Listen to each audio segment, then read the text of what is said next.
পঞ্চগড়ে নবম শ্রেণীর এক ছাত্রীকে যৌন হেনস্থার অভিযোগে মোস্তাফিজুর রহমান নামের এক শিক্ষককে আটক করে গণপিটুনির পর সদর থানা পুলিশের হাতে তুলে দেয় সাধারণ জনতা।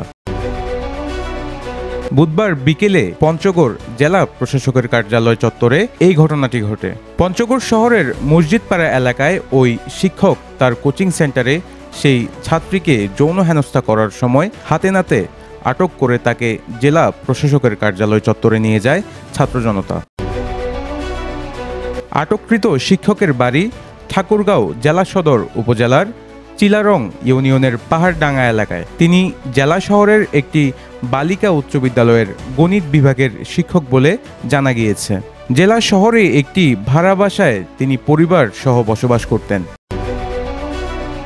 প্রত্যক্ষদর্শী ও পুলিশ সূত্রে জানা যায়, বুধবার দুপুরে শিক্ষক মোস্তাফিজুর রহমান তার ভাড়া করা টিনশেড বাসায় কোচিং শেষে সেই ছাত্রীর সাথে যৌন হেনস্থা শুরু করেন। স্থানীয়রা টের পেয়ে মুঠোফোনে ঘটনার ভিডিও ধারণ করেন। পরে স্থানীয়রা তাকে আটক করে গণপিটুনি দিয়ে বিচারের দাবিতে জেলা প্রশাসকের কার্যালয়ের চত্বরে নিয়ে যায়। খবর পেয়ে সদর থানা পুলিশের সদস্যরা সেখানে ছুটে গেলে ওই শিক্ষকের দৃষ্টান্তমূলক শাস্তি দাবি করে উত্তেজিত জনতা তাকে আবারও গণপিটুনি শুরু করে। সেখান থেকে পুলিশ অভিযুক্ত সেই শিক্ষককে উদ্ধার করে পুলিশি হেফাজতে নেন। স্থানীয়রা জানান, পূর্বেও ওই শিক্ষকের বিরুদ্ধে বিদ্যালয়ের একাধিক ছাত্রীকে যৌন হয়রানির অভিযোগ রয়েছে। এ বিষয়ে জেলা প্রশাসক বরাবর পূর্বেও লিখিত অভিযোগ দেওয়া হয়, তবে তার বিরুদ্ধে কোনো ব্যবস্থা নেওয়া হয়নি বলেও অভিযোগ করেন তারা। পঞ্চগড় সদর থানার পরিদর্শক HSM সোহরাওয়ার্দী বলেন, উক্ত ঘটনায় ভুক্তভোগী ছাত্রী ও তার পরিবারের সাথে কথা বলে এবং ঘটনার সত্যতা যাচাই করে আইনি ব্যবস্থা নেওয়া হবে।